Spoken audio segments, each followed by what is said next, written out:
This is Hannibal here from the Hannibal TV on YouTube.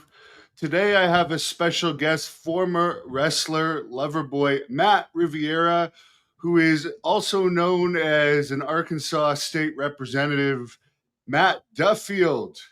I think you're the highest ranking uh, political wrestler right now, aren't you? Yeah. Well, first, Hannibal, thank you so much for having me on. I've been a fan of your channel for a long time. And I told some of my colleagues in the world of politics, I said, it's so interesting. When I was in the wrestling business, I was in the business over 20 years.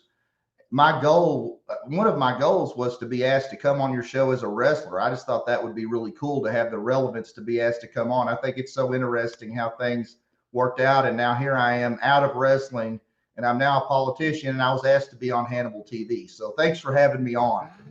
Yeah, you were asked based on being a politician because recently you gave a award to Tommy Morrison, and I've been involved somewhat in the shooting of the I Am Tommy Morrison movie, but you gave an award to his son Kenzie Morrison at the state capitol of Arkansas that they ended up filming for the movie. I didn't end up coming out for it, but did you want to just talk about that quickly? About Yeah, that sure. award? So I'll kind of explain. So, the state of Arkansas is really interesting. We have a lot of really interesting people and successful people that have been from here. And so Tommy Morrison was one of those people that I thought it was appropriate to honor him. He's from a little town called Gravett, Arkansas, and so I just had the inclination to do it. And I looked him up, and I saw that he had a son named Kenzie Morrison who's followed in his footsteps as a boxer, and he's been very successful so far. So I contacted Kenzie, got his blessing. We put it together. I went down and honored the successes of Tommy Morrison. He had a great boxing career, as you know, and of course, he's known for being in one of the Rocky movies as well. Yeah, Rocky Five, and he did beat George Foreman, and it's amazing he was only 19 when he was in the Rocky movie. I did not know he was only, Yeah, and he certainly looked. And Hannibal, I know you definitely still go to the gym and keep yourself in shape and everything post wrestling. It kind of becomes a habit to us. But I told Kenzie, I said, man, I said, your dad, Tommy Morrison, when he was in his peak physique, I mean, that to me he had like the ultimate physique that fitness enthusiasts and wrestlers and all of us aspire to be. He had that physique that told guys, "Don't mess with me, I'll whoop your ass." And he had that physique that said that all the women, wanted to kind of like, I've got my shirt today, I've got my Rick Rude T-shirt on today. It was a similar thing to that with Tommy Morrison. yeah, simply ravishing. Hey, speaking Yeah. of Arkansas and politics, did you happen to catch the Billy Jack Haynes Dark Side of the Ring? Because I know he's tried to implicate himself over the years on the famous Boys on the Tracks murder. Maybe you could share some inside information on that. Well, it's interesting you ask. So I do still watch the Dark Side of the Ring. I've not seen the Billy Jack Haynes episode yet. I did recently watch the Eddie Gilbert, and the one that was really interesting to me was the Ludwig Borga episode because he ended up being elected to political office, and man, that was an interesting one.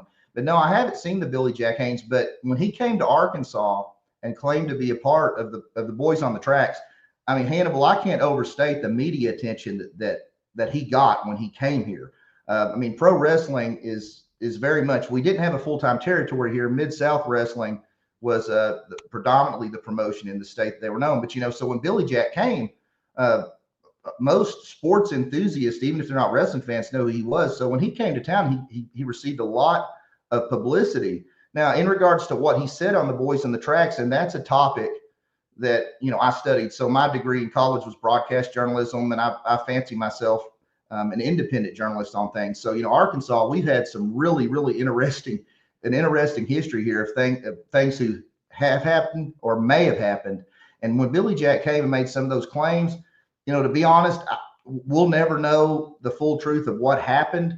But he definitely got a lot of attention when he came here. I think ultimately what I was told by some of the people who were involved with the Boys on the Tracks. What they told me was that some of the things that Billy Jack told the law enforcement here just didn't really add up. But I'll preface that and say that with that, we also have a long history here in Arkansas of corruption at a lot of different levels. It's a lot better now, but man, back when all that was going on, just because a law enforcement agency would say, nah, this guy's story doesn't really add up, to me, that really doesn't necessarily answer the question. So we may never know.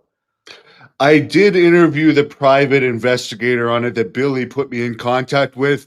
I guess he kind of got his wish in the end, going to jail, because it seemed like he wanted to go to jail for something. But from what the private investigator told me, it was similar to what you said. They just couldn't collaborate him with the situation. So I'm not exactly sure why he was implicating himself. But we all know from wrestling too that concussions Sure. can cause mental health issues, sadly.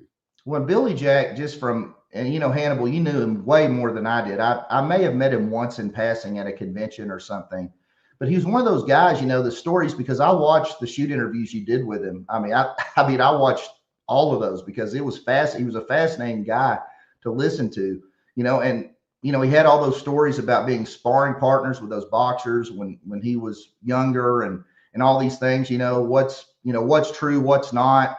I don't know. I'm sure some of it's true. Perhaps all of it is. I don't know. I know Billy Jack, I'll say this in his own right, in my opinion, I think he was an excellent worker. God knows in his prime, he had a great physique. But God bless him. He had his demons, and it was a sad day when I saw that he was arrested and everything that went on with that. It's a tragic story. I was looking forward to going to Arkansas for that awards ceremony. Hopefully I'll go again, but I find that you guys get the bad rap, and I don't mean this as an insult, for being like the most hick state for outsiders, like from people from Canada, for instance, or the UK or Australia. They'll be like, oh well, Arkansas. But like when I watch videos of you, there's very fancy buildings. Obviously, you're very intelligent. Bill Clinton and Hillary Clinton are from there. Do you think it gets a bad rap?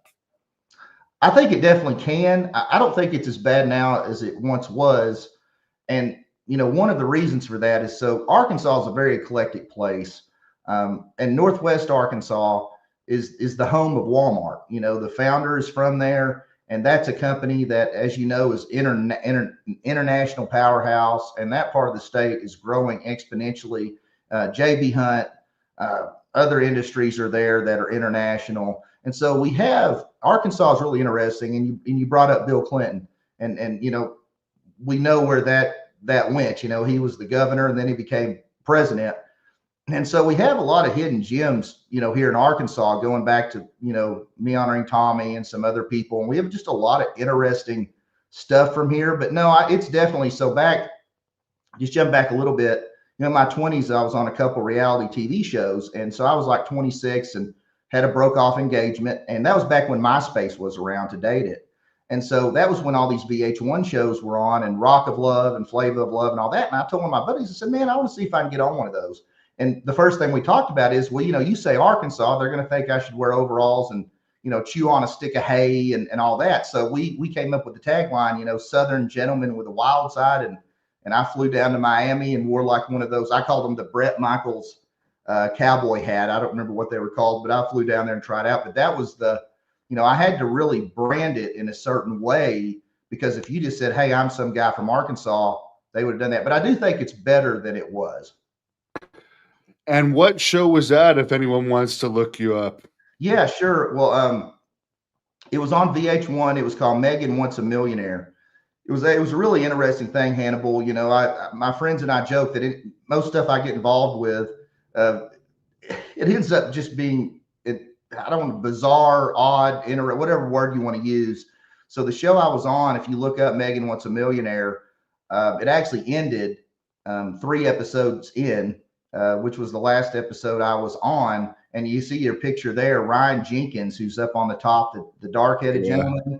He allegedly murdered his girlfriend in Las Vegas and fled. Yeah, there. I think I'm on the back row on the left. If you see me Oh back. yeah, you're the big guy. Hey, you're looking like quite a southern gentleman there. Yeah, but You but got that Backstreet Boy look to you. well, that was a long time ago. But the show was canceled because Ryan I say the word allegedly, killed his girlfriend in Vegas. He was on it was a big deal on Nancy Grace at the time. The Coast Yeah. Guard chased him to Canada, where he allegedly hung himself in a hotel room. And I say allegedly because a lot of that was an interesting story as well. But hey man, it was a great experience to be on it. There's Megan there, and I mean, who was she other she than was someone that wanted to marry a millionaire? And are you a millionaire? well. Good questions, Hannibal. So Megan was originally on Rock of Love, the Bret Michaels dating show. So this was a spinoff for her. As am I a millionaire or not? Hey, I'll just say this, I work hard, I've been in the sand, gravel, and dirt business a long time. That's what always has paid the bills. I wanted to make a living in professional wrestling. That was always the goal, like yourself. My goal was to get the contract, and for various reasons, it didn't happen. And so here I We am. were both in the same age category that it was when AEW did not exist and there was like WWE or to a much lesser extent TNA. We were pretty much screwed. That's true. And Hannibal, I'll tell you this too, man. I remember back, I've seen some of your matches, especially from that era. Dude, you could go, man. I mean, you were a great worker. You could you could do a lot of things in the ring that a lot of the guys can't do now. And so I just want to commend you for that. Timing's everything. And if you had been born in an earlier time, I think it would have been a different story. So I just want to let you know, man, Yeah. from a former worker and a guy in the business, I thought you were really a talented worker. I appreciate it. I would have fit in better in the territory days for sure. ATF media, I mean, I'm not a political guy, but someone says how many schools in Arkansas were having forced gender reassignment surgeries in high school because apparently Donald Trump said that was a real thing. And I'm Canadian, I'm not even political. I'm just putting up the question. Oh yeah, sure. Hey man, and I welcome any questions at all. Look, I'll just say this. I mean, to answer that question, the obvious answer, is no. That's not going on in the state of Arkansas. My goal as a state representative is to work for the people of Arkansas, make that a better place, and my priorities that does not include transgender issues because at least in my view, it's not an issue here in the state of Arkansas. That's Matt's opinion. Very good. Now, as far as what drew you to pro wrestling, apparently you started becoming a pro wrestling fan at the age of 12. Is that when you started to want to be in the business? And I guess was the sand, gravel, and dirt the family business? Yeah. So yes, the long story short, yes, sand, gravel, dirt. My grandpa he drove a dump truck and sold dirt. I mean, so it was a grassroots family. I came from a family of sports fans and basketball players, things of that nature. When I was a kid, I was that guy, Hannibal. Shame to say, I hated pro wrestling.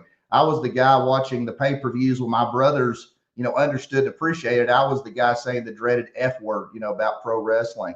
And what changed was when I was 13 years old, we went to Disney World and Dick Murdoch was on the plane. Well, I didn't know who Dick Murdoch was, but my dad did, my brothers. I can still hear my brothers saying, "Hey, Dad, there's Captain Redneck Dick Murdoch," And my dad went over and introduced himself to Dick Murdoch, and Murdoch was he wasn't what I thought he would be. He was a really big, legitimately big guy, legit 6'5", and my dad was like 6'2". So being a kid, seeing a guy tower over your dad, but he spoke like a businessman.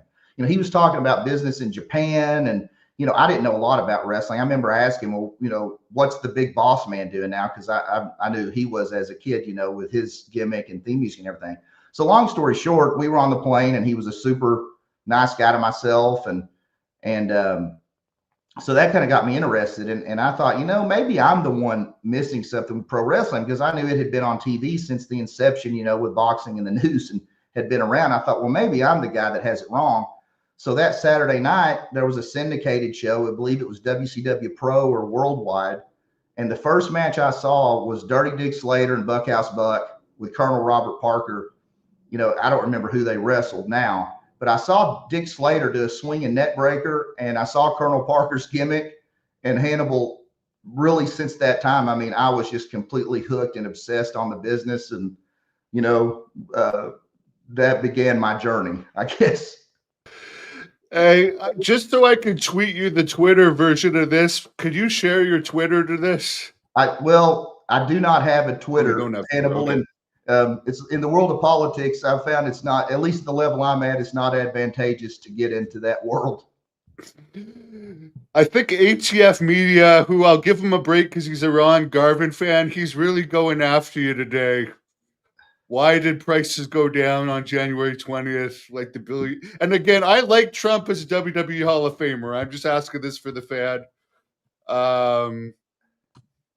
Do you want to answer any of this? And I think I've been overly generous with you, ATF, after these ones.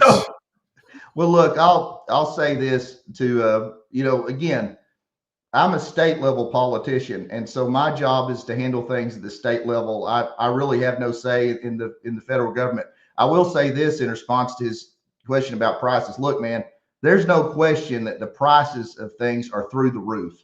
I mean, when I'll give an example. I was passing through, I'm not John Kerry who got busted doing a political ad at a Wendy's and picking around his food and then going and eating, fancy food out in his RV or whatever. Look, I go to Wendy's, I eat the Dave's Double Man, and I go to McDonald's. Well, it wasn't long ago. I was traveling somewhere, and how many Dave's triples can you eat at once? I know you could put back at least 3. No, man. Maybe, but I was in this McDonald's, and this couple came in. They couldn't afford a combo meal. They got a drink and something else. A guy came in. He got off work. What'd he get? He didn't get a number one. He got a value fry. And I remember the worker accidentally rung it up as a large. And man, he wasn't rude about it. But he said, "Man, no, that's not what I ordered. Ordered this." So there's no doubt. I mean, here in America, prices of things are through the roof, and I hope that gets worked out. Again, I'm not a federal government guy, and I hope that it changes for everyone, because there's no question. Look, I'm not going to sit here and deny that the prices of stuff in this country's got to go down for the people. There's no doubt. Well, I definitely agree with you on that era of WCW. I think it's underrated. People will talk about that era of WCW with the Colonel Parker as one of the lower eras. You're telling me that actually helped motivate you to become a wrestler.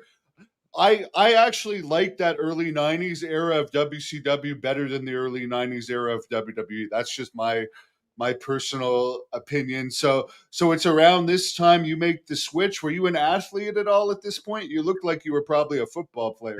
That's funny, and I take that as a compliment, because in the wrestling business, Hannibal, it was very much, especially when you and I were going for it, man, it was a body business, and you and I know a big part of it is genetics. But to answer your question, anyway, I get off on that. But no, I was a basketball guy, actually. And I played basketball through high school until one day, unfortunately, I messed up my knee.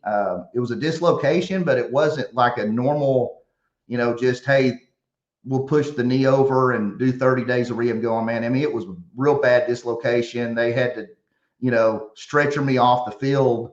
And that was essentially out of it. But before that time, I basically did everything in the business except ring announce. I'd still like to do that maybe at least once to say I did it. But I started out, there was an independent show here in town. There was a journeyman wrestler. His name was Bill Ash, who his claim to fame was, he was a journeyman guy, and he had some good runs in Continental and out in California. But anyway, he was running shows, and I went to an independent show. I asked a guy for a card. That's how I got involved. I started out making programs. I would design the programs. I would go to the matches. I would take the pictures. I'd staple them together. And then I'd go try and hustle them for $2 a piece at the matches. So that's how I started. And then ultimately that promotion folded. And I was like, well, I have all these connections with these guys. And, this was pre-internet, man. It was a different time for wrestling. And I had the connections, and I thought, man, if I want to see wrestling or be involved, I'm just going to have to do it myself. So I was 17 years old and did it. Promoted my first wrestling show at 17. And being a promoter, Hannibal, you probably remember a lot of the numbers like I did. My first show, we drew 225 fans in this little town in Arkansas called Briggsville, Arkansas, Fush Valley. And it was a fundraiser for their FFA. I made my debut that night as a heel manager. And I think I was a natural heel, especially at that time. And some of those guys, some of those big guys on the front row that showed up in the overalls that people, when you think Arkansas, that's those guys. Man, I got them riled They up. look like the Godwins. Exactly. And they were throwing bottles at me. We did a screw job finish at the end. Because I remember Bill came to me and he said, do we want to send them home happy or do we want to, make them mad? And, knowing what I know now at a house show, you want to send them home happy. But Bill was a natural heel too. And he was a bit ornery. So we did a screw job finish and man, the place just went off, man. They were not happy about it. So that's how it went. And then ultimately Bill said I was ready for a wrestling match and went on with it, You quit wrestling school 3 times, though, before you ultimately became a wrestler. Was this during the whole period that you were already wrestling, or was this before you got your first match? That was before my first match. So I go back to when I was 13 or 14, and the guy gave me the business card and I got in. Well, the first thing I did was my dad drove me over to Paris, Arkansas is the name of the town. So I went over there, and the deal that Bill Ash had was there was a boxing promoter. The boxing promoter had the building, and this was the old school days. I mean, you see wrestling schools now and they have a big tall ceiling, AC, painted nice, all this stuff. Man, this was none of that. This was termites in the building. The ceiling wasn't even high enough to take a backdrop or do a vertical suplex. The ring had a plastic tarp on it, as opposed to that. Anyway, so I went, and the first thing I did, Hannibal, like a lot of people, the first thing I did trying to take my first bump, I was like, man, this really hurts. This is not fake at all. And I went to Bill. I said, Bill, I really think I just want to be a promoter now. And he said, well, if you're going to promote, you're going to book any, he said, you need to learn this. And so, about that time's when I hurt my knee playing basketball a little bit later. So that took me out of that. So I quit then. And then I went back. So my freshman year of college, I went to a school here. It's called Arkansas Tech University. I went there because I really didn't know where I wanted to go. I knew I wanted to be in wrestling. And so while I was doing that, we would train on Sunday afternoons.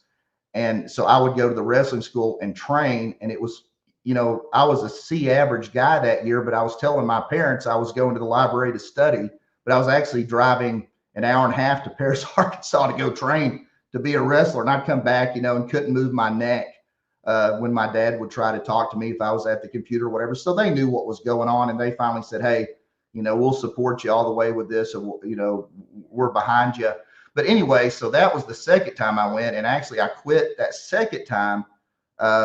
Long story short, I had a confrontation at the pro wrestling school with another one of the students. In hindsight, it wasn't nearly as big of a deal as I thought of it at the time. But when you're 19 years old, things seem a little bit worse than maybe they were. So I quit. And then, like I said, finally, the third time I said, man, I've got to go do this thing and get it done. So I went back for another 6 months, and Bill told me, hey, he said, you're ready for your first match. And I said, man, are you sure about this? Because I really didn't want, Hannibal, a lot of times they rush people in the ring, and, I wanted to do everything I could to not embarrass myself, as my first match, Yeah, I think I had my first match was almost no training.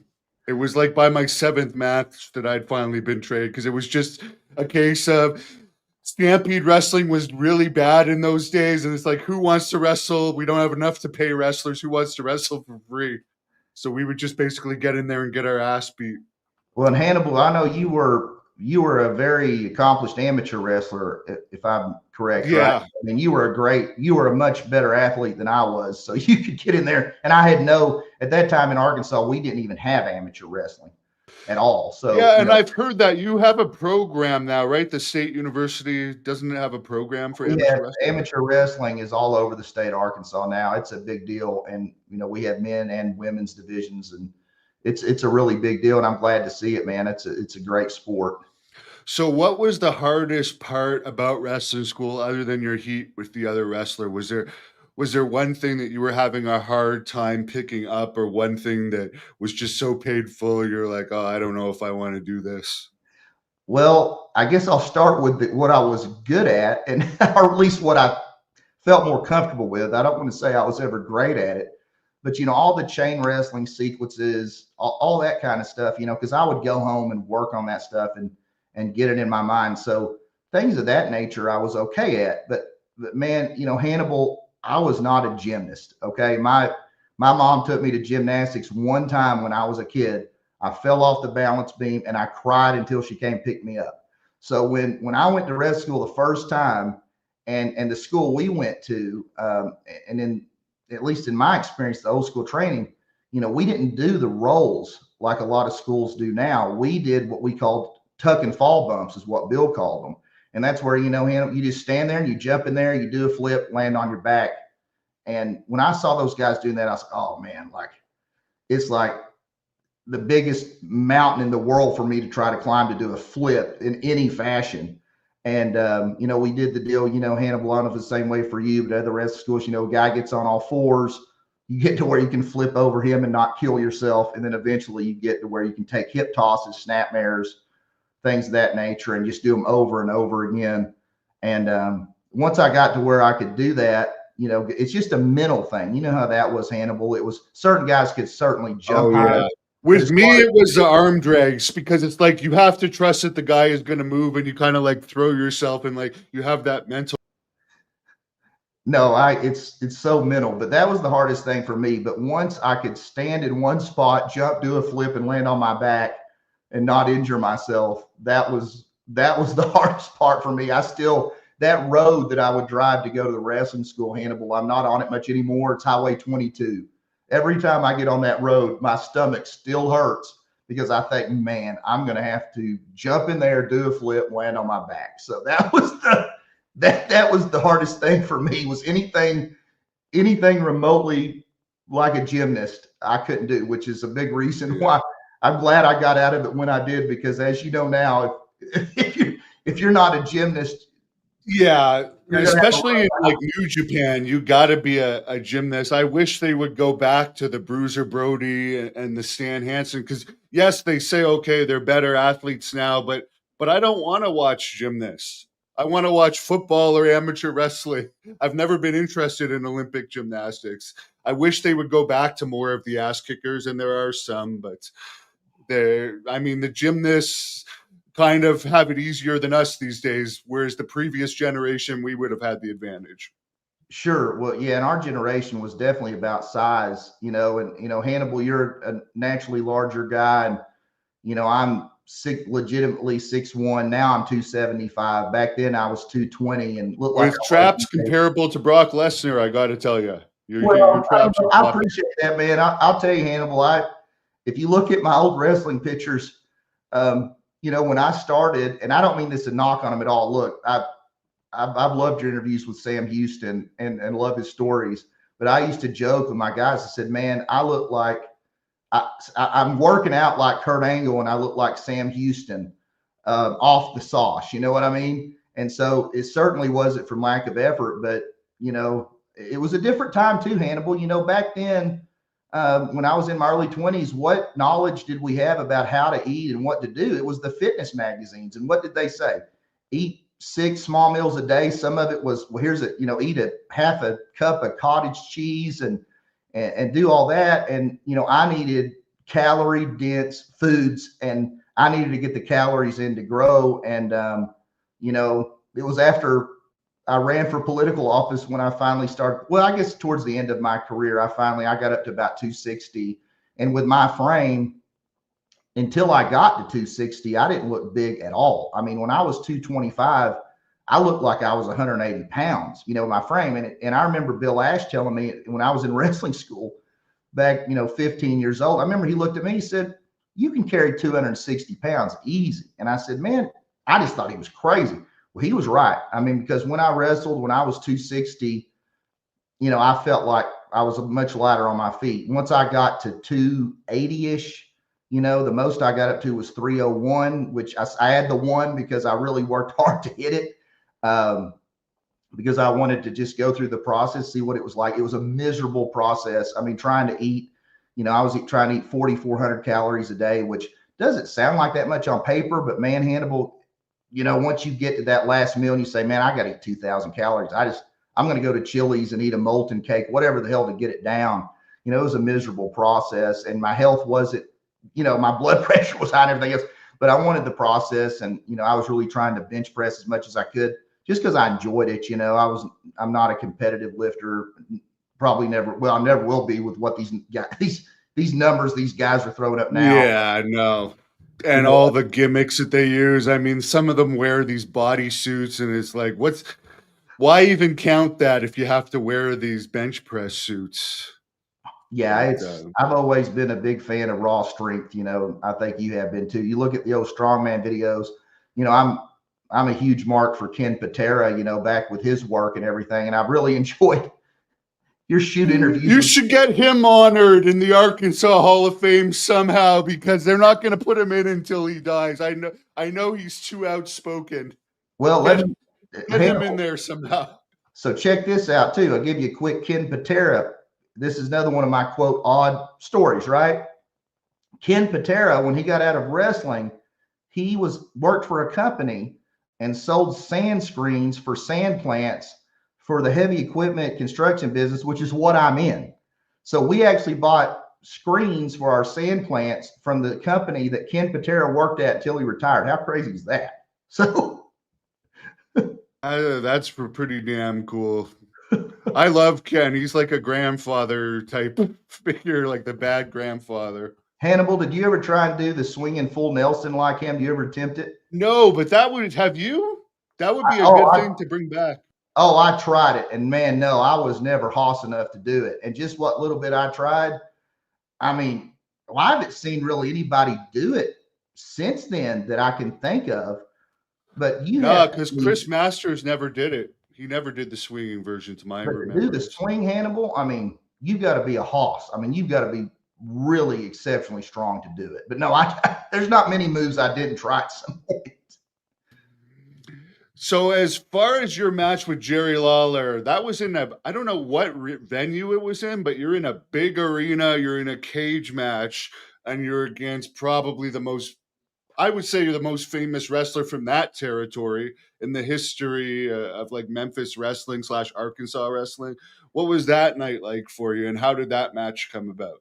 Yeah, so, that was for a promoter named Burt Prentice, who passed away a few years ago. And it was at the Omen Arena, they call it, in Jackson, Tennessee, which, little interesting aside, Jackson, Tennessee is the area where Dr. D. David Schultz still lives. And, I met with Dr. D because one of the last shows I was going to promote before I got out of it, Dr. D and Lawler did not get along at all. And Dr. D was so insulted and just upset that he was not asked to be a part of those shows in the town he lived, in the gymnasium he played sports in and all that. Anyway, didn't mean to get off on that, but no, it's called the Omen Arena in Jackson, Tennessee. It's a really neat venue. Burt Prentice was the promoter. It was called USA Championship Wrestling, and their TV shows, I think, are still online somewhere. I had a hand in the production. I always enjoyed the production side of wrestling as well. That's a whole other animal to get into. But I enjoyed that. But no, wrestling Jerry Lawler, I mean, he was the best I was ever in the ring with. I don't know how many times I wrestled him. 30 times maybe. I wrestled him all over Tennessee at high school gyms. I wrestled him down in Dallas one time as well years ago. He was always just a great, I mean, it was a great time to wrestle Jerry. And, for myself, I just recall, for me as a worker, Hannibal, the biggest compliment that I received was when I was in the ring with Jerry Lawler and I backed him in a corner and he said, "You call it." And that really took me aback because he hadn't done that.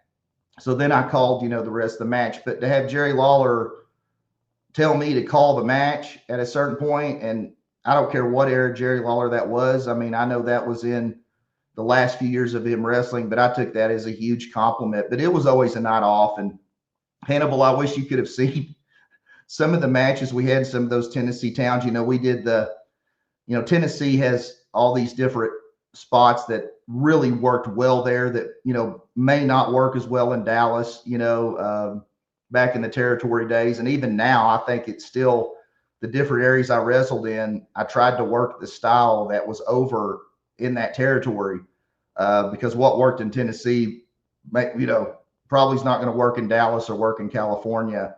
But anyway, but no, I mean, we would do the hide the object thing, where I had the foreign object and would hide it in my armpits, my tights, hand it to the manager. And I mean, there were fans that, I'm sure modern fans think, a riot, not really. But I mean, Hannibal, the pot was boiling many, many times, and it would not have taken much to pull it over. But I never wanted to actually cause an actual riot. I wanted to get the pot to the boiling point, but then, not see the building get torn apart. Yeah, I heard you say in another news interview that when you were still in high school as a wrestler, you had a bottle thrown at you. Is that the most serious case of violence against you that you've had as a wrestler? No, not close. So Mike Jackson, he was running shows in Alabama. He may still be. I mean, he's ran shows in Alabama for years. And so, he booked me out there. And so in the world of college football, the Arkansas Razorbacks, that's our team, man. And we don't have a pro team here. So that's our team. So I had some wrestling trunks made in Arkansas colors, and on the back put Arkansas Oak on them. So that was the gimmick I rode with. I had a manager with the Arkansas state flag. And so we went out to Alabama, and those Alabama fans hate Arkansas Razorbacks, man. So we'd go out there, I'd cut a promo, call the Hogs. And Mike Jackson told me, he said, man, all you got to do is go out there and do your stick. And he said, get upset if your hair's messed up. He said, you've got the heat. It doesn't really matter at that point. But there were a couple nights in particular. One night, and I remember back in the day when Bill trained me, I said, Bill, what is the most heat-getting finish that you think a guy can do? And he said, throw your feet on the ropes pin him. I said, really? I said, that's it? Because, when you're younger, you really want to try to do more creative stuff or a big move finish or whatever. And well, that particular night, that's what I did. The opponent made his big comeback. He comes in the corner, I sweep his feet, throw the feet up on the ropes, get the pin, and roll out. And, I wear contact lenses. And through the years, they got better and wouldn't pop out as much. But at that time, if I took a real hard shoulder tackle or something, it was not uncommon for one of my contacts to go flying out, and I couldn't see. And so I get out of the ring, and I can only see out of one eye. But what I saw, and it was a smaller gym, but there were legitimately about 400 people there, which, as you and I know, for an independent crowd, is a respectable size crowd. And I had there was a guy with a cane walking towards me.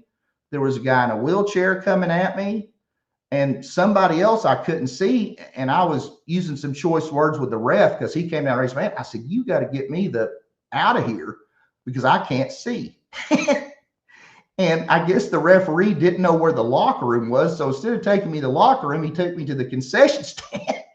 And so I had to wait it out in the concession stand and, let them die down a little bit. And then I just threw a towel over my head and, kind of went back to the locker room. But it was that one night there were guys in the parking lot legitimately outside. They were waiting on me with knives. When I would go there, I would park my car at a space far away, and I would back it in to where they wouldn't see the Arkansas plates, in case they looked at my car. And, some fans now may say, man, you're embellishing it. And I've seen some interviews, with Shawn Michaels where, he kind of, to me, in my view, he kind of misinterprets it. He leads people to believe that we're kind of embellishing a lot of the wrestling stories. And there's no doubt some are. But Hannibal, man, I mean, these stories I'm telling you, man, it's the truth. That's what happened. That was not, that was in probably 2000, 5, 10, something in that era. Wasn't that long ago. And man, if I was booked in Alabama and I got the heat the way Mike Jackson wanted me to do, because, that was my goal. If I was booked to wrestle on a show or manage or whatever, my goal was to do what the booker wanted to a T and do what they wanted. And Mike he wanted to get heat. He wanted to get that real legitimate heat. And And you bring an Arkansas Razorback to Alabama, man, you can blow every spot and miss a punch by a foot. It doesn't matter. You're gonna get it, you know. Yeah, and what do you think today? And I know you're political, so you don't want to go after them too much. But some of these wrestlers will complain about getting their feelings hurt, or you said this is over the line, and they want the fan thrown out of the building, and such a big hoopla is made. But you're talking about situations where you're actually being physically attacked. To me, if a fan's yelling something at me and hates me, I mean, that's just part of the job. But it seems like today you also can't offend the wrestler for whatever reason. Yeah, well, I think we're kind of from the same cloth, Hannibal. You know, I one of my goals in wrestling, I always wanted to get booked in Puerto Rico, and it didn't happen. You know, because you know the timing and whatever, I couldn't get booked over there. But I always just thought, man, that would be the ultimate. You know, some guys would come back and say, man, such and such came back.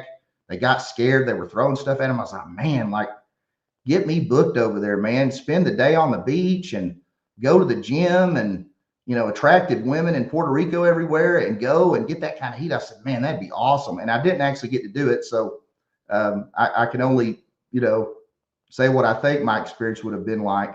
But no, man, I lived for the heat. But to your question on the sensitivity, and this is where politics and pro wrestling has been such a similar journey for me. So, for example, when we receive emails or calls or texts from constituents, and I mean this, I'm blessed to have the district I am. I represent 31,000 people here in Arkansas, and I'm not just saying this. The district's been so nice and respectful to me. You know, every now and then you may get a message from somebody, but my point I'm getting to is it's very similar in politics because there are politicians that come to me and they're just beside themselves because they receive this text or email from someone they represent in the state of Arkansas, and they're so offended by it.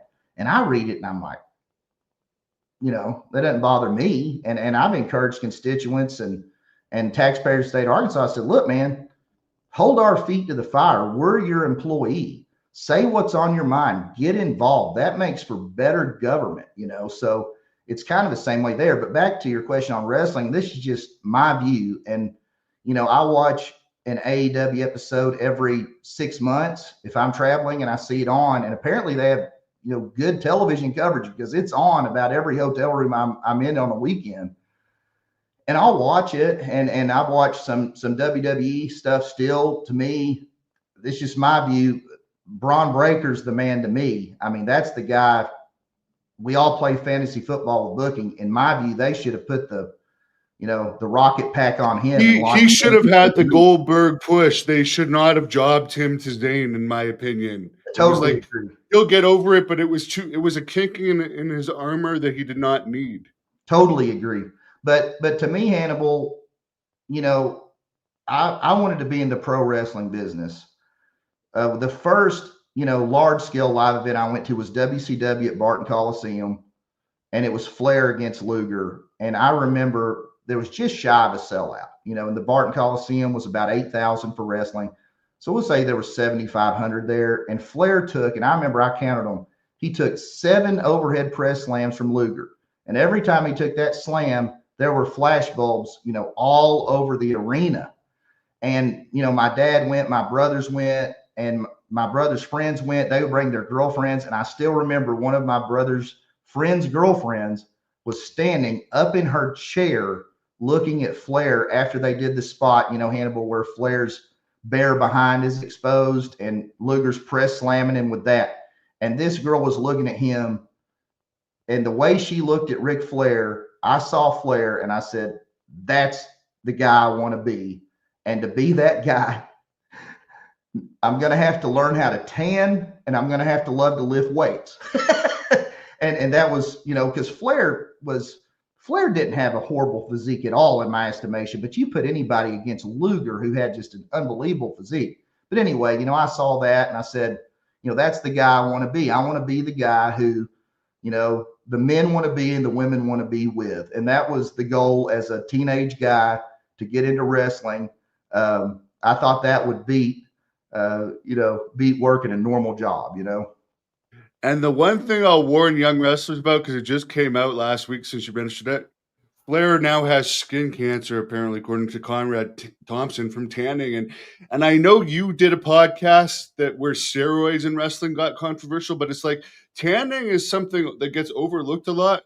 That it seems like a lot of wrestlers end up with skin cancer out of that. And that's nothing to laugh about either. But as I was searching you up, it seems like at one point you had a podcast and Mhm. you had someone on, Dave Palumbo, who was Mhm. involved with the WWE wellness policy, and he made some comment related to Triple H not being on steroids, but I don't know if he addressed TRT, which is pretty much, you could call that steroids, but apparently he alluded that HGH, human growth hormone, might be allowed. Could you tell us what that whole controversy was about? Yeah, so I'd have to go back, but first, Dave Palumbo. So to listeners who don't know who that is, Dave Palumbo was a very well-known bodybuilder at that time, and he was Triple H's quote nutritionist. Okay.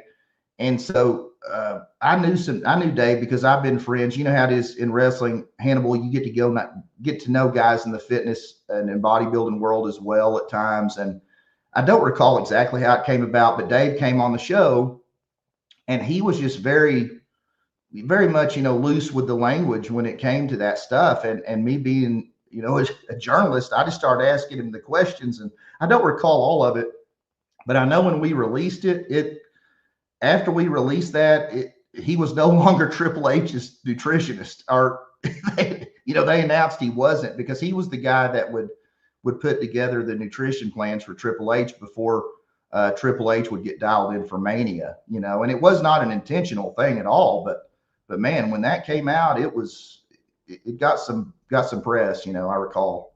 Yeah. And now from everything I've read, they do allow TRT, which is basically prescribed testosterone. I don't know. I know. I mean, the levels. It all depends on what they set their limits at and stuff.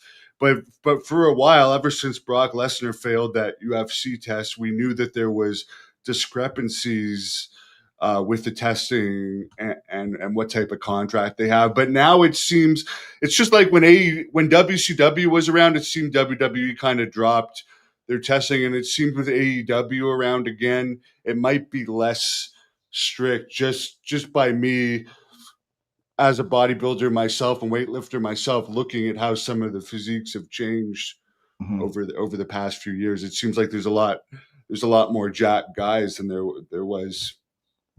Well, there's definitely a lot more lean guys for sure. I mean, you see a lot more 6 and 8 pack abs on TV, than you did. But to your comment earlier, Hannibal, I was a fan of well, I'd say physical wrestling, but to me, that's just good wrestling. I mean, I want to see guys that they can throw a work punch and just barely tap a guy on the nose, and the guy do a great sell job, and half the front row stands up and thinks, man, he just cleaned his clock. I mean, to me, the art of really great working punches, I don't see that anymore.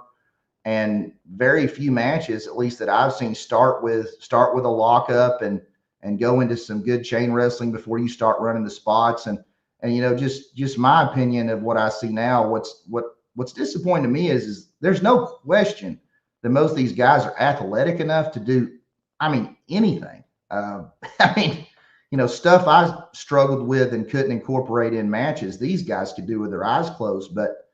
But to me, it has a lack of psychology and storytelling, and it's not what I'm a fan of. I still watch old school wrestling. I mean, at night, I mean, it just could be anything. Could be anything from Tatsumi Fujinami to Buzz Sawyer to Bob Orton Jr. to whatever. But nonetheless, Matt Bourne was another one you had on.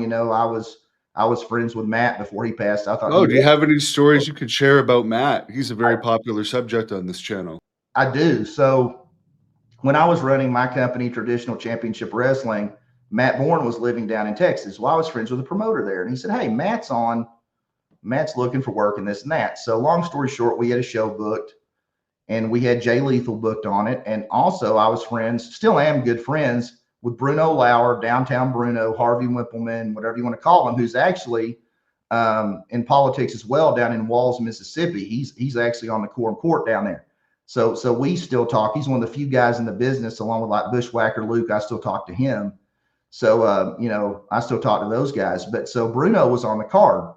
Well, WWE caught wind that he was on the card with a TNA star, which at that time they weren't going to allow it. So I was always taught, Hannibal, when you book a show, if you have an advertised talent that is not going to appear, you need to have a substitute that is of equal name value or greater as the substitute for the fans. That was always the rule I tried to do. So long story short, that led me to Matt Bourne. Well, I was a huge mark for the heel Doink character, man. I still just think it was awesome.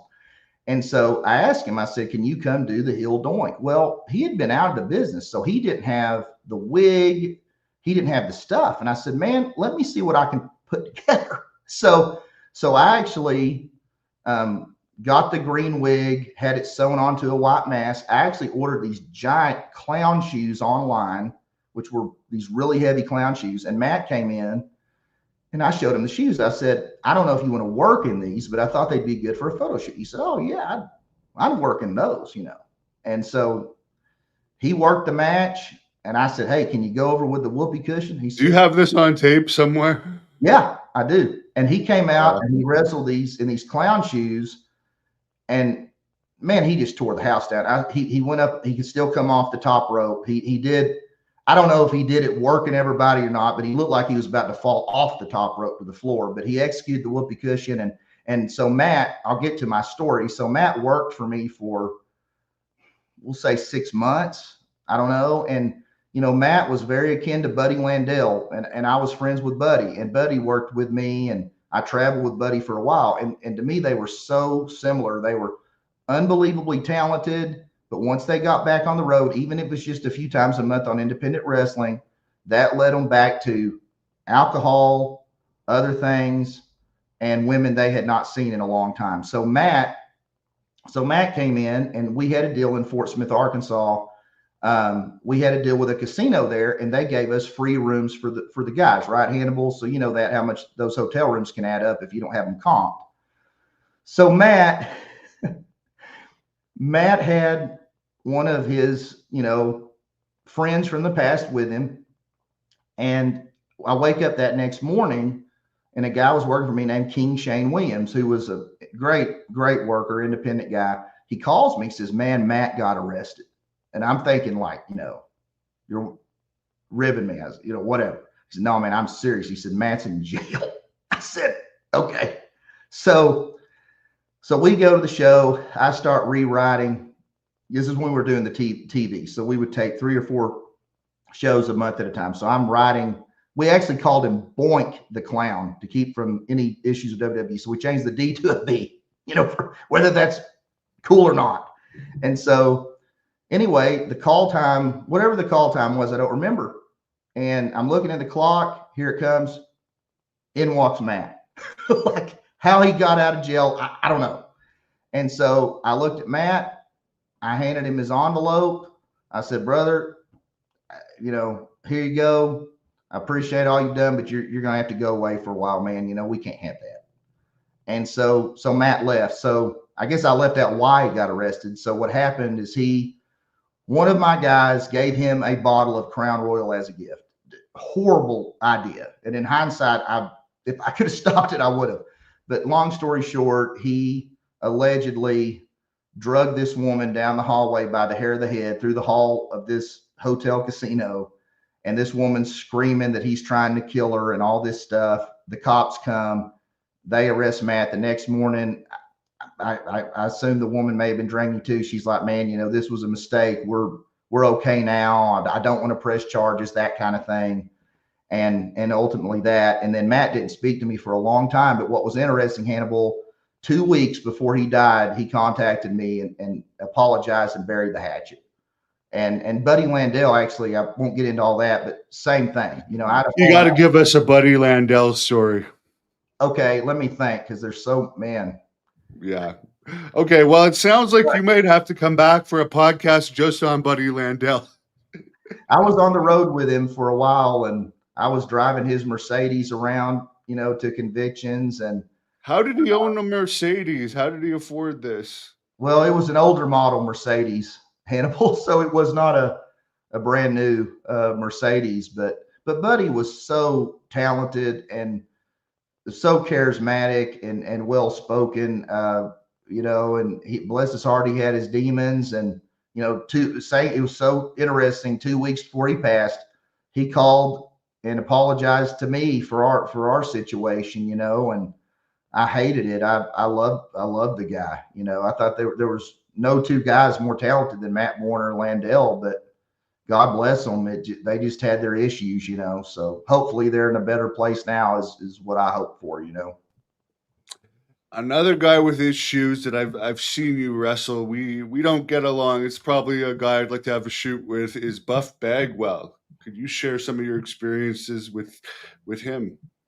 Well, that's interesting. I didn't know you had issues with him. I know. He's mad at me because he was drunk in an interview I did with him, and for some reason that's my fault, and he never offered to redo another one free. But apparently he's mad at me because I posted it because I paid him, and he decided to show up drunk. Oh man, well, I'm sorry to hear that. And I know this. Whenever I book talent, if they showed up under the influence like that, and it was always, in my experience, it was always my fault, not theirs for whatever reason. But you got to show the fans, because as you mentioned, then the fans don't think you've booked them. Oh man, it was. Yeah, I had a disastrous experience one time, Hannibal. In Arkansas, the shows we were doing our last run, I was drawing legitimately 650-ish paid. One of the last shows I did, we grossed $20,000, for Southern Independent. That's better than TNA was doing under the Scott D'Amore era. Man, but we did that. But I mean, back on Buff, I can only speak for my experiences. I booked the guy a few times. I was in locker rooms with him and wrestled him. And all of my experiences with Buff were positive. I know that's not, everyone's story, and certainly not yours. And I'm sorry that happened. But, my experiences with Buff were always positive ones. That's good to hear. Did you ever encounter, I mean, you were a promoter and you're a big guy, but it's less likely to happen to promoter. But did anyone ever try and take liberties with you in the ring? Man, great question. Yes. Only a handful of times. And when things like that happen, it's one of those things, like, I mean, I certainly always tried to be a professional, never did on the front end. But when it happens, you're like, what is going on with this guy? I mean, I didn't think we had heat. I don't know what the deal is. And so I had a really interesting experience, out in California in a match. He didn't really try. I don't want to say he shot on me, but he was upset about something. And that was Brian Kendrick, out in California. I was wrestling him. And oh, wow. Of all people, because you're twice the size of him.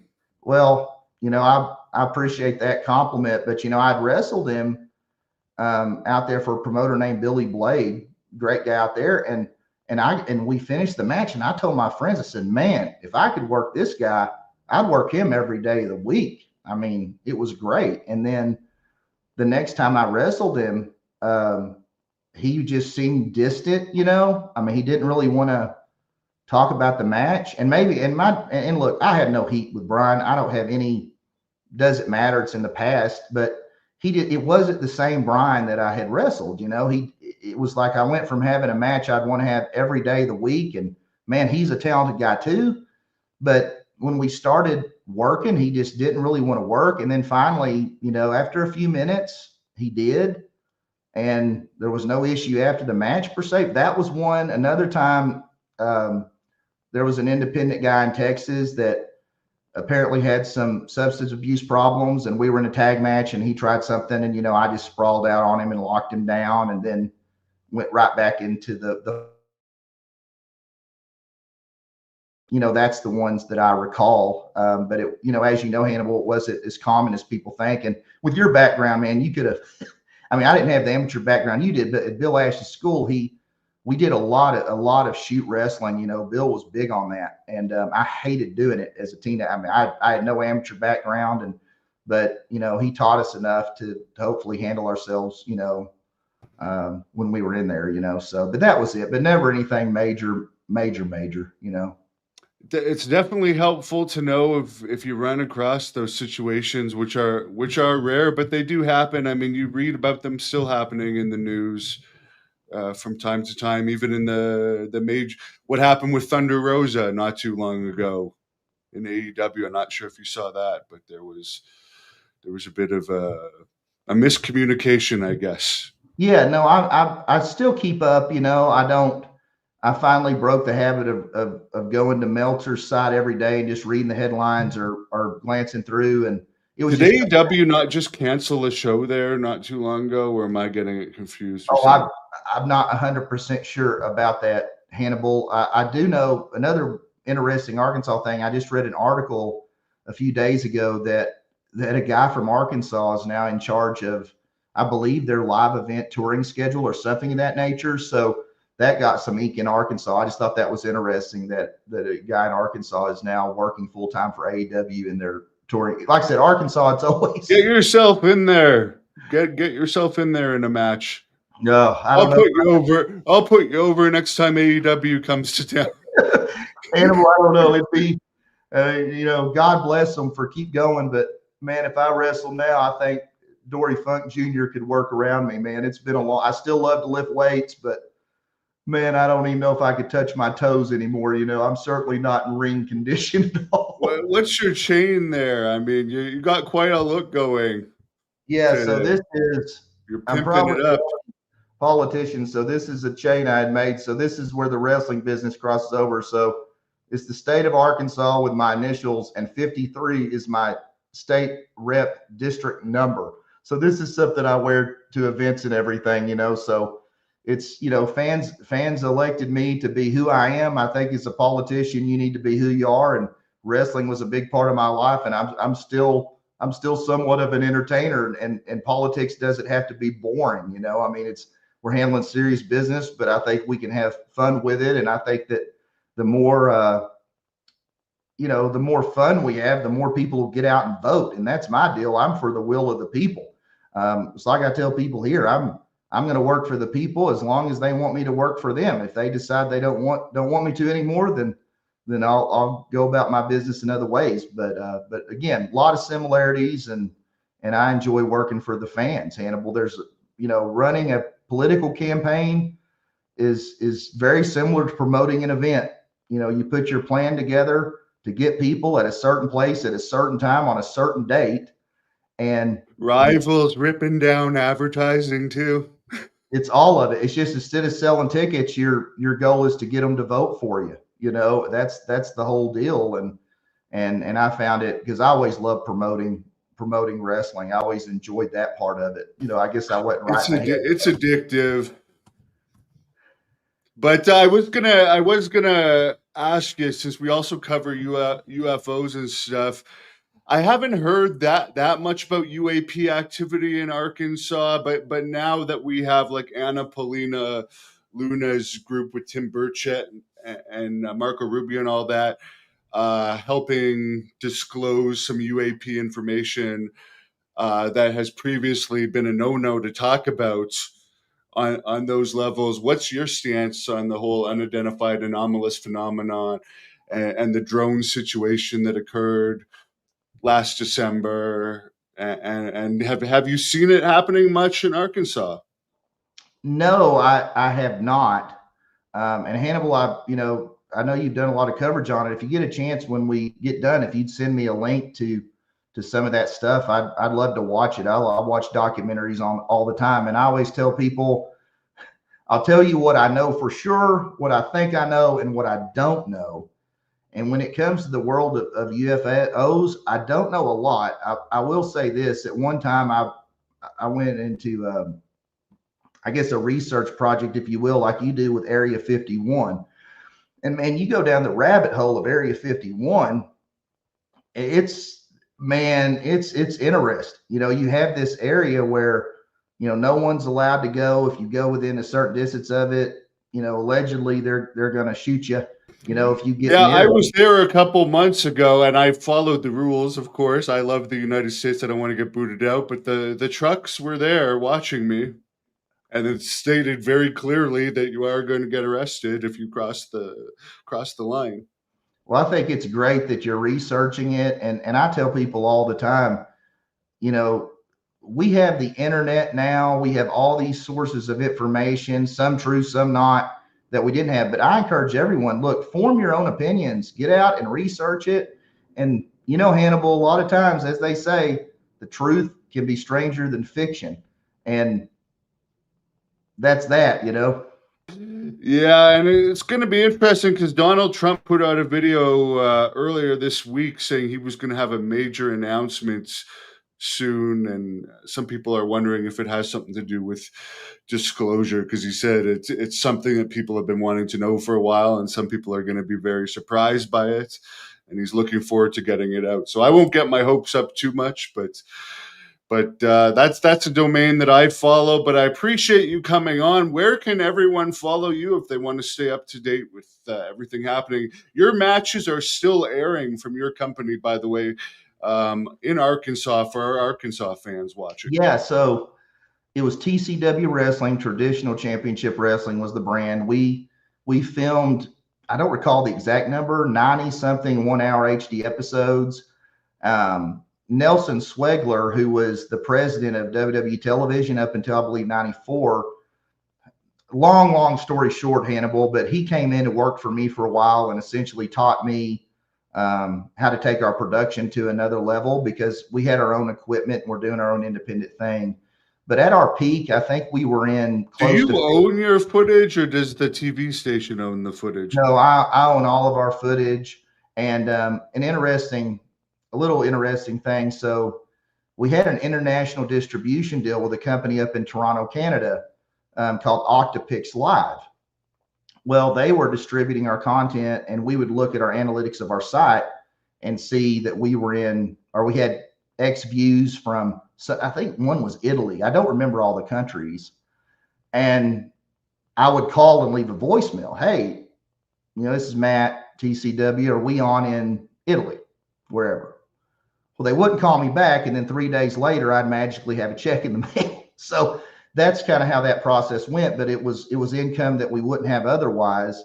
But anyway, long story short on that, from my understanding, that was the company, and those contacts led to the deal that Major League Wrestling has with their station and that deal. And I always think back, if we had not, and you know how it is, Hannibal, they say if you want to become a millionaire in wrestling, start as a billionaire. And we just reached a point. Yeah, JJ Dillon said that many times. So we just reached a point where, we didn't have the money to keep going, even though we had it, we had it really budgeted down. I remember showing Jerry Jarrett the numbers, and he was just like, "You're doing this for that?" And I said, "Yeah, that's what we're doing." But anyway, we had it down. But I always think back to say, if we had hung on if we'd had an investor or so forth and could have hung on another 6 months, maybe you would have seen TCW on that channel as opposed to Major League. But it all works out. All things happen for a reason. It led me to where I'm at. I'm happy. Hannibal, I'm sure I'm like you, my trap up into my neck. I go once a week for deep tissue with that. That was from, some bad bumps and so forth back in the wrestling business. But, for me, I was 38 or 39, Hannibal. I was wrestling in Tennessee, and we did a spot where the guy was doing, I called it a tilt-the-world head scissors. Guys call different things. We did that. And man, I just didn't get over, and I landed on the back of my neck, and I heard some stuff crack, and we got through the match. And I was like, man, I think I'm about wrapped up here. My legs won't jump when my brain tells them to, like they could. And everybody's different. Like God knows, Flair wrestled. He was in his early 50s having that big run in WWE that he had. And, going like a The champ. And money, I'm sure, helped make him do it though too. When you're getting paid a lot, it can make the risk more worthwhile. sure. But I appreciate you having me on. I'm on Facebook. You just look up Matt Duffield. That's my shoot name, Matt Duffield, Duffield. I'm on Facebook. I'm on Instagram. It's Matt Duffield AR on Instagram. And then my website is mattduffield.com. And I tried to make it our website, I wanted it to be a little bit flashier than the normal political site because, Hannibal, in the world of politics, there's not a lot of entertainers in it. There's like I said, myself, and of course, Glenn Jacobs over in Knoxville's the mayor, where I think close to a couple 100,000 people, and my buddy Bruno Lawler down in Mississippi. And so, when you get in this and, you're an entertainer, you want some of those aspects in. I think that's what a lot of the voters want. Yeah, you see there, we tried to make it another pretty boy picture. Hey, you're the lover boy. Give us a tip, a pickup artist tip for any of the single men out there watching. Well, the number one thing I'll say a couple things. One is be yourself, 100% be yourself. Because if you're not yourself, one thing women have, I think all females have, is they have a BS detector. And if you're not being yourself, man, they know, and it's just going to be downhill from there. I'd say that. And I'd say, man, keep your head up, keep your eyes forward. If you get rejected, one time, just remember, a guy told me one time, this was before I was in politics. He said, man, that's one vote. That's one vote. No. Don't let it get you down. Just keep going. It's try not to take it personal. Nobody likes rejection, Hannibal, and I'm sure you've been in the gym like a few times, and you see a guy approach a girl, and it's not going to go well. Oh God, yeah. You feel for the guy. Yeah, and I was on a preacher curl once, and I remember I just buried my head on. I just wanted to go save him, like waist lock him and say, no, don't do it, man. Like, this is not, but no, man, just be yourself and keep your head up. And I'm a firm believer, if you're who you are, the right people, not just in, women you choose to date or so forth, but just the right people come into your life. If you're yourself, just be your true self, and the right things seem to happen, Very good advice, and I know you got a lot more stories, so I'd love to have you back. I appreciate you coming on, and I'll let you wrap this up with whatever you want to tell the fans. Well, Hannibal, I guess, I had a few slogans back in the wrestling days. If you'd like to hear a few, I had. Oh, one more question. Who had the better theme, Rick Rude in WWE or WCW? Because I loved his WCW theme. The WCW Slam Jam theme. Yeah. With the edited, this is what a Mark Matt is or was or whatever, right? The Slam Jam theme with the edited intro that's not elongated. How's that for what a guy was with Rick Rude? But no, man, that Slam Jam theme. What was the line? He'll break your heart, take your girl, and leave you a fool. He's a ravishing man. He's ravishing rude, or something like that. Yeah, I missed those themes. No, I do too, man. No, I miss so much of what the business was, and by the way, Jim Johnson, the guy that did all those themes, that's another Arkansan. You may not have known that. He's an Arkansas guy too. So there's another. I tell you, Arkansas is full of surprise. There is an interview with him on this channel that John Paz did, just to shout out that. But that I had no idea. That's cool. Yeah, he's from Arkansas. And if you happen to have a contact on him, Hannibal, I've tried to get one because I'd love to honor him. I'll track it down for you, sir. That'd be awesome. But man, again, I appreciate all the work you've done. I appreciate the blood, sweat, and tears you had in wrestling. I watched your documentaries, your journey, and man, it's timing's everything, and some things happen and take us away from what our dream was. But there's no doubt, man, you gave it 100%. And like I said, and I don't just say this to everybody, man. I like to think I know what a good worker was or is, and man, you had it, and I know a lot of people shared that opinion, but now it's led you to this, and dude, I'll tell you, man, I'm not gonna lie to you, man. When I would get stressed out down at the Capitol at night, and I'd want to relax. There was a lot of times I'd pull up Hannibal TV. I actually just listened to your Sam Houston interview that was on here. And he told the story about the rattlesnake with Terry Funk and Harley Race and all. Man, it was great stuff. Terry Funk, this is just my opinion, who's the greatest worker of all time. Number one on Matt's list is the great Terry Funk. I mean, he was the guy. Here I am going on again. Hannibal, we could talk wrestling. Man, I talk wrestling all day long with you. And I'll just throw it up there for a rattlesnake rib that Ron Fuller told me. From the Knoxville territory, they used to like sew live rattlesnakes' mouths shut. Now we won't tell the PETA people about this, but then they'd like throw it in a car so the rattlesnake would like wake up in the middle of a road trip and people would freak out. Just the stories from back then are just crazy. We just sewed the rattlesnake's mouth shut. It was perfectly safe.